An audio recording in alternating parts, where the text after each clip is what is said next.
Au Japon, le concept de « kawaii », signifiant mignon ou adorable, est profondément ancré dans la culture et influence fortement les canons de beauté féminins.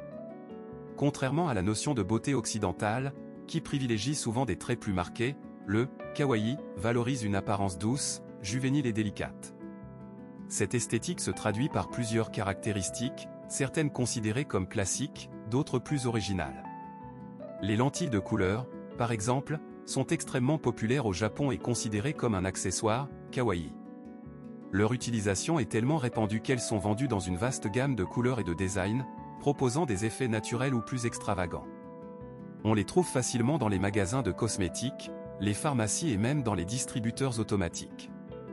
Les cheveux bouclés, souvent obtenus grâce à des permanentes ou à l'utilisation de bigoudis, contribuent également à l'esthétique kawaii. Nombreuses sont les jeunes japonaises qui arborent des coiffures ondulées, soulignant ainsi un aspect enfantin et mignon. La popularité des salons de coiffure spécialisés dans les permanentes et les techniques de mise en forme des cheveux témoignent de cette tendance. La petite taille est également un atout dans la quête du kawaii. La taille moyenne des japonaises est effectivement inférieure à celle des femmes occidentales, et un physique menu est souvent perçu comme plus mignon et plus fragile. Ce constat se reflète dans l'industrie de la mode, avec une forte présence de vêtements et d'accessoires adaptés aux petites morphologies. De plus, le port de chaussures à plateforme, très répandu, vise à compenser la petite taille tout en maintenant cette image mignonne. Les faux cils, très répandus, notamment chez les étudiantes universitaires, participent à l'agrandissement des yeux, un autre élément essentiel du look, kawaii. Leurs utilisations sont variées, allant de cils discrets pour un effet naturel à des cils plus volumineux pour un regard plus expressif et grand ouvert. Cependant, certaines tendances, bien que populaires au Japon, peuvent sembler surprenantes aux yeux des étrangers. Les cernes, par exemple, sont parfois considérées comme une caractéristique kawaii, inspirée notamment par des personnages de manga ou d'anime aux yeux cernés.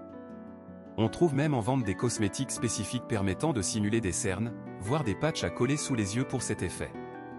Le kigurumi, pratique consistant à adopter un comportement artificiellement mignon et enfantin, est un autre aspect de la culture kawaii. Il s'agit d'une manière de se présenter avec un certain niveau de naïveté et de douceur, même si cela peut parfois paraître affecté.